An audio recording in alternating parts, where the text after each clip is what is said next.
Hello friends, welcome to our channel. So మనం అమెరికాలో ఉన్నాం. సో అమెరికా వ్లాగ్స్ మీరు చూస్తూ ఉన్నారు. ఈరోజు ఏంటంటే మన రైతుకు సంబంధించిన వీడియో తీయడానికి వెళ్తూ ఉంది. సో ఈరోజు ఏంటంటే డైరీ ఫామ్ దగ్గరికి వెళ్దాం. సో రైతు ఎలా ఫామ్ని డెవలప్ చేస్తున్నాడు, సో ఆ పక్కన పంట ఎలా వేస్తున్నాడు అవన్నీ చూద్దాం. సో మోస్ట్లీ మేము వెళ్ళిన ఆ డైరీ ఫామ్ పక్కన అంతా కూడా మొక్కజొన్న వేస్తున్నారు అన్నమాట. సో ముఖ్యంగా మేమేమనుకున్నాము, ఆవులకంతా కూడా మొక్కజొన్న ఎక్కువ పెడుతున్నారు అనిపిస్తూ ఉంది ఇక్కడ. కానీ గడ్డి కూడా ఉంది. గడ్డి మామూలుగా మిషన్తో వస్తే మనకు రోల్గా ఇప్పుడు మన ఇండియాలో కూడా అలానే చేస్తున్నారు కదా, పైకోత మిషన్లతో. అలానే వాళ్ళు కూడా పెద్ద గోడౌన్ లాగా చేసుకొని దానిలో స్టోర్ చేసుకుని ఉన్నారనమాట. సో ఇది ఒక రైతు దాదాపు కరెక్ట్గా ఎగ్జాక్ట్గా నాకు తెలియదు కానీ ఒక 10 acres ఉండొచ్చు అనుకుంటా. ఈ 10 acresలో ఇలా డైరీ లాగా పెట్టి రన్ చేస్తూ ఉన్నారనమాట. సో వాళ్ళు దీని వెనకాల వాళ్ళ పొలాలంతా కూడా దీని వెనకాల ఉన్నాయన్నమాట. సో ఆ పొలాల దగ్గరికి వెళ్ళినప్పుడు మొత్తం కూడా మొక్కజొన్న పంట ఉందన్నమాట. సో ఇక్కడ తీసినవన్నీ కూడా ఎక్కువగా అక్కడ మాల్స్లోకి అంతా కూడా ఒక గ్యాలన్ అంటారనమాట. ఒక గ్యాలన్ అంటే దాదాపు ఒక 4 liters ఉంటుంది. అన్నీ కూడా క్యాన్లోనే, ఇక్కడ ప్యాకెట్స్లో కంటే కూడా క్యాన్లోనే మనకు పాలు దొరుకుతాయి. సో అందువల్ల ఏంటంటే వీళ్ళు అక్కడే తీయడం, వాటిలో నింపడం, వాళ్ళకి పంపేయడం అనమాట, అలా ఉంటుంది. సో ఇక్కడ ఆవులుండే ప్లేస్ కూడా చాలా చాలా క్లీన్గా ఉంది. సో బాగా మెయింటైన్ చేస్తున్నారు. ఇక్కడ ఏంటంటే పర్టికులర్గా ఈ ఏరియాలో పాలు పిండే ఏరియా అన్నమాట ఇది. సో గేదెలంతా కూడా పాల టైంకి వచ్చినప్పుడు ఇక్కడ వరుసగా నిలబెట్టేసి వాటి రొమ్ములకి మిషన్ని యాడ్ చేస్తారనమాట. ఇదేంటంటే దాంతో ఒక ఇక్కడ క్యాన్ లాగా పెట్టి దాంతో కలెక్ట్ చేస్తారు, చూసారు కదా. తర్వాత ఇక్కడ మనకు పాలు కలెక్ట్ చేసే ముందు మొత్తం కూడా ఆ ప్రదేశాన్ని అంతా కూడా నీట్గా కడుగుతూ ఉన్నారు. సో నీట్గా కడిగేసి తర్వాత ఆ మిషన్ చూడండి, అక్కడ 4 హ్యాండిల్ లాగా ఉన్నాయి కదా, అవి పోయి ఆ రొమ్ముని కరెక్ట్గా పట్టుకుంటాయన్నమాట. పట్టుకొని ఆ మిషన్ సహాయంతో ప్రెస్ చేస్తూ ఉంటాయి. ప్రెస్ చేసిన పాలంతా కూడా ఆ క్యాన్లో కలెక్ట్ అవుతూ ఉంటాయి అన్నమాట. సో కలెక్ట్ అయిన మొత్తం కూడా పాలన్నీ కూడా వచ్చేసిన తర్వాత పాలు రాకపోతే అది ఆటోమేటిక్గా ఆ హ్యాండిల్స్ అన్ని 4 కూడా రిలీజ్ అయిపోతున్నాయి. సో అప్పుడు ఏంటంటే ఇంకా ఆ మిషన్ నుంచి ఆ క్యాన్లో నిండిన పాలని వాళ్ళు తీసుకెళ్తూ ఉన్నారనమాట. ఇలా ప్రతిదానికి చెవులకి స్టిక్కర్లు ఉన్నాయి కదా. సో దాదాపు వీళ్ళ దగ్గర చాలా, అంటే దాదాపు 10,000 దాకా ఆవులు ఉన్నాయంట. సో అందువల్ల కౌంటింగ్ ఉంటుంది అనమాట. సో ఈ కౌంటింగ్ ఎందుకు అంటే నా ఊహే, వాళ్ళని అడగలేదు నేను. అంటే ఏ వాటికి పాలు తీశారు, వాటికి తీయలేదు, లేదా ఇన్ కేస్ ఏదన్నా వాటికి మెడిసిన్స్ ఇవ్వాలన్నా, ఏదైనా ఇంజెక్షన్స్ వేయాలన్నా కూడా సో నెంబర్ ఉంటే బాగుంటుంది అని చెప్పి వేస్తుంటారు అనుకుంటున్నాను నేను. ఆ తర్వాత ఇందాక మనం చూసింది పాలు పితికే ఏరియా. ఇక్కడ ఏంటంటే వీటి బెడ్రూమ్స్, తర్వాత వీటి డైనింగ్ రూమ్స్ అలా ఉన్నాయన్నమాట. సో వీటి బెడ్రూమ్లు కూడా ఎంత బాగున్నాయో. సో ఇవి ఆకలేసినప్పుడు ఇటువైపు వచ్చి మేత మేసేసి మధ్యలో రోడ్ లాగా ఉంది కదా, అక్కడ ఇది కాదు, ఇది మేత వేసే ఏరియా అనమాట. సో మేత వేయడానికి కూడా నేరుగా దూరంగా కనిపిస్తుంది కదా బుజ్జి, అది జేసీపీ లాగా ఉందన్నమాట. దానిలో తీసుకొచ్చి వరుసగా పోసుకుంటూ వెళ్తుంది. సో ఇటుపక్క అటుపక్క గేజ్లో నుంచి అవి మేత తింటూ ఉంటాయన్నమాట. సో ఏంటో గడ్డితో పాటు పొట్టుగా ఉందన్నమాట. మోస్ట్లీ నేను అనుకుంటున్నాను అది మొక్కజొన్న ఆకుల్ని బాగా మ్యాష్ చేసి అలా పొట్టు వేస్తున్నారనమాట. అదేవిధంగా వీటికి ఫ్యాన్లు కూడా చూడండి. సో వీటికి ఇక్కడ ఈ పొదుగు చూడండి బాగా వచ్చింది కదా దీనికి. సో రైట్ సైడ్ చూసినట్లయితే ఫుల్గా పడుకుని ఉన్నాయి చూడండి దూరంగా. అవి బెడ్, వాటి అన్నిటికీ కూడా నైట్ అక్కడ వెళ్ళి ఆ బెడ్లో పడుకుంటే తినడం, వాటి బెడ్రూమ్లోకి వెళ్ళి బెడ్రూమ్లో పడుకోవడం అనమాట. డైనింగ్ ఏరియాలో తినడం, బెడ్రూమ్లో పడుకోవడం. చాలా బాగుంది కదా వాటికి. అదేవిధంగా ఈ ఏరియా అంతా కూడా మొత్తం మిల్క్ సంబంధించింది కాబట్టి మనం ఇక్కడికి వస్తే మనకు సపరేట్గా మనకు మిల్క్ కావాలన్నా కూడా వీళ్ళు ఇస్తారంట. ఇక్కడ పనిచేసే వాళ్ళకి కూడా శాలరీ చాలా బాగున్నాయి అనిపించింది. పర్ అవర్కి వీళ్ళు పాలు పితికే వాళ్ళకైతే $50, 40 నుంచి $50 అంట. సో ఇక్కడ కొన్ని అవన్నీ కూడా జస్ట్ సూపర్వైజ్ చేసే వాళ్ళకి $60, తర్వాత $30 అలా వాళ్ళ రేంజ్ని బట్టి ఇక్కడంతా కూడా పర్ అవర్ బేసిస్ అనమాట, అవర్లీ సాలరీస్ కాబట్టి. సో మ్యాక్సిమం యూఎస్లో అందరికి కూడా సాఫ్ట్వేర్ వాళ్ళకి కూడా అవర్కి ఇంతననే మన బేస్ చేసి ఇస్తూ ఉంటారనమాట. సో వామ్మో వీళ్ళు కూడా పర్ అవర్కి ఇంత సంపాదిస్తున్నారు అనిపించింది. ఇది పాలని రిజర్వ్ చేసే ట్యాంకర్ అనమాట.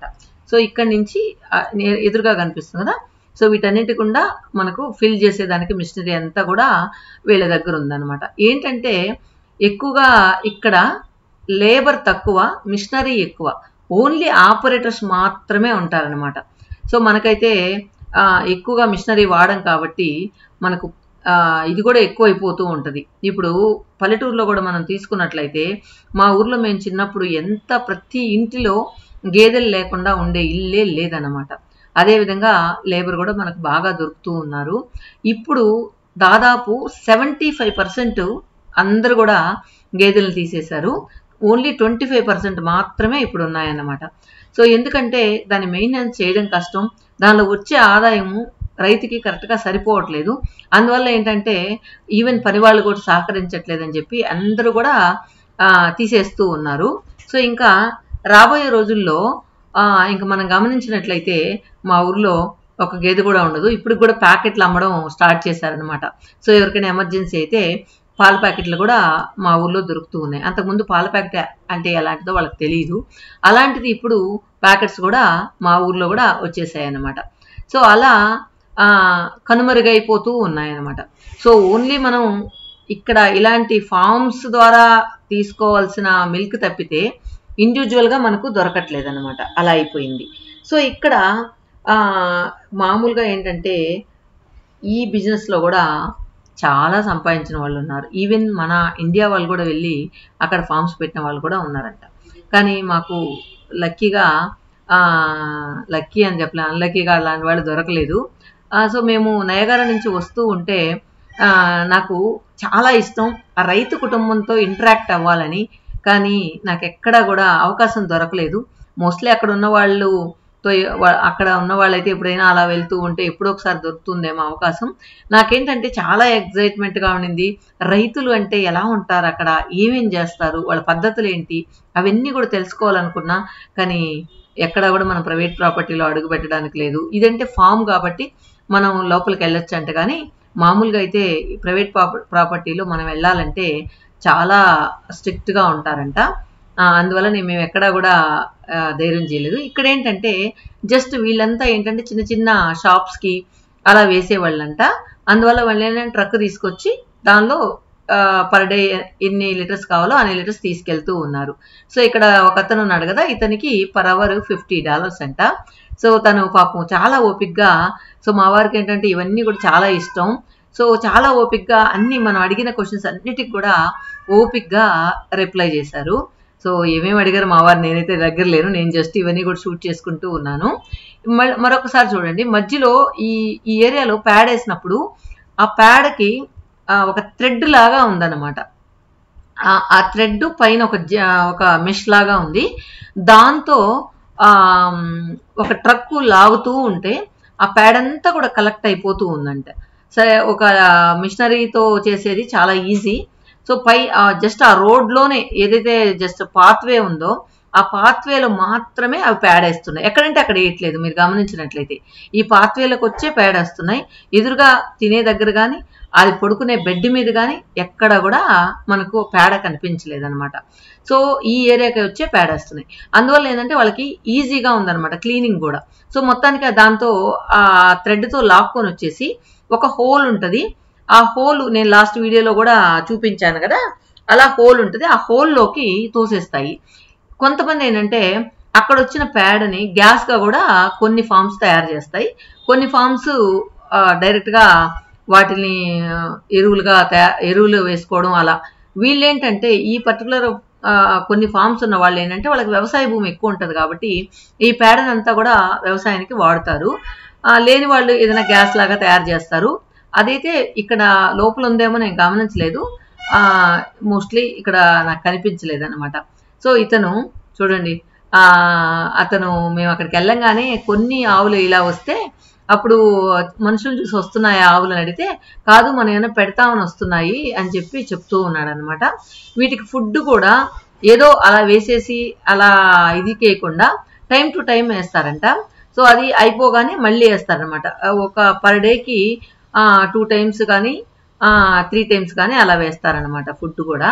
అదేవిధంగా క్లీనింగ్ పర్ డే 1 time చేస్తారంట. పాలు అయితే 3 times చేస్తారంట. 3 timesలో ఒక ఆవు వచ్చి ఇది చూడండి నా ఫ్రాక్ను లాగడానికి ట్రై చేస్తూ ఉంది. ఒక ఆవు 42 liters మిల్క్ని ఇస్తుంది అనమాట. తర్వాత వీళ్ళు ఆవుల నుంచి ఆ దూడల్ని వేరు చేస్తున్నారు. సో ఎందుకంటే దూడల్ని మన ఇండియాలో లాగా దూడల్ని పాలు తాగిపిచ్చి అవి సేపుకి వచ్చినాయి అంటారనమాట. అంటే ఫస్ట్ దాని రొమ్ములు మామూలుగా ఉంటాయి, దూడలు తాగిన తర్వాత అవి బిగుసుకొని బాగా రెడీగా మిల్క్ వచ్చేస్తుంటాయి అనమాట. అప్పుడు మనం పాలు బితుకుతాం మామూలుగా. కానీ ఇవి డైరెక్ట్గా మిషనరీతో వస్తున్నాయి కాబట్టి వీటికి దూడలు అవసరం లేదు. అందువల్ల దూడల్ని వేరే ఫామ్లో పెడతారు. వేరే ఫామ్లో పెట్టి వాటిని సపరేట్గా ట్రీట్ చేస్తారనమాట. వాటి ఫుడ్ కానీ అవి కానీ డిఫరెంట్గా ఉంటాయి. కొంతమంది అంటే ఆ దూడలంతా కూడా కొన్ని కషాయికి అట్లా పంపించేస్తారనమాట. అంటే మటన్ కొట్టేదానికి ఏమంటారు బీఫ్కి వాడేస్తారంట. కానీ అన్నీ కాదు, కొన్ని రకాల ఆవులు అనమాట. సో మొత్తానికి ఇక్కడైతే నాకైతే లోపలికి అలౌ చేస్తుంటే బాగుండు అనిపించింది. వాళ్ళు ఇక్కడ లోపలికి వెళ్ళడానికి లేదు అన్నారు. కొన్ని ఫామ్స్లో అయితే మనల్ని పాలు తీయడానికి అది కూడా మన ప్రాక్టీస్ చేయడానికి ఎలా ఉంటుంది పాలు బిరిగితే అని చూడడానికి కూడా మనం చేత్తో తీయడానికి కూడా ఆస్కారం ఉంటుందంట. యుఎస్లో ఏదో కొన్ని వీడియోస్ చూశాను నేను, అలా కూడా ఉంటుందంట. కానీ ఇక్కడ మొత్తం చూసారా వరుసగా మిషనరీస్ వరుసగా ఇటుపక్క ఆవులు రెడీగా నిలుచుకో ఉన్నాయి. ఎందుకంటే వాటికి ప్రాక్టీస్ అయిపోయింది కాబట్టి ఆ టయానికి కరెక్ట్గా వచ్చి ఆ యాంగిల్లో నిలుచుకుంటాయి. ఇప్పుడు చూసారా దానికి ఆ మిషన్ పెడుతూ ఉన్నాడు. ఆ మిషన్ పెట్టేసిన తర్వాత కింద క్యాన్లంతా పెట్టి వాటిని కలెక్ట్ చేస్తారు. కానీ ఈ ఫామ్లో అయితే కింద ఒక పైప్ లైన్ లాగా పెట్టేస్తున్నారనమాట. సో ఆ పైప్ లైన్ ద్వారా మొత్తం కూడా ట్యాంక్కి కలెక్ట్ అవుతుంది. కొన్ని ఫామ్లో మేము మొన్న చూపించిన వీడియోలో చిన్న ఫామ్స్లోగానైతే కనుక కింద క్యాన్లు పెట్టున్నారు, కానీ దీనికి పైప్ లైనే పెట్టేస్తున్నారు అనమాట. ఎందుకంటే అన్ని క్యాన్లు నింపినా కూడా ఆ క్యాన్లు తీసుకెళ్ళి వేరే దగ్గర పోయడం అంతా కష్టం అని చెప్పేసి వాళ్ళు మొత్తం పైప్ లైన్ వేసేసి ఆ పైప్ లైన్ వచ్చి ట్యాంకర్కి కనెక్ట్ చేసేసారు. సో అందువల్ల ఈజీగా ట్యాంక్లో కలెక్ట్ అయిపోతాయి.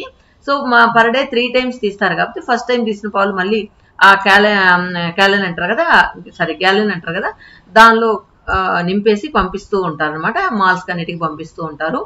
వీళ్ళు ఎక్కువగా కాస్కో అనే మాల్ ఉంది కదా, మనం చాలాసార్లు చూపించాం. సో అక్కడ ఎక్కువగా సప్లై చేస్తూ ఉంటారు అనమాట. సో ముందుగానే కాంట్రాక్ట్ తీసుకుని సప్లై చేస్తూ ఉంటారు. ఇదన్నమాట అమెరికాలో ఈ డైరీ ఫామ్ ఎలా ఉంటుంది అనేది మనం ఇప్పుడు చూసాం. ఓకే ఫ్రెండ్స్, నెక్స్ట్ వీడియోలో మరికొన్ని ఇంట్రెస్టింగ్ విషయాలతో అమెరికా విషయాలతో మీ ముందు ఉంటాను. Till then bye. America videos ఎలా ఉన్నాయి అనేది కమెంట్స్లో చెప్పండి. ఈ డైరీ ఫామ్ గురించి ఇంకేమైనా ఇన్ఫర్మేషన్ మీకు తెలుసుంటే అమెరికాలో దాన్ని కూడా షేర్ చేయండి.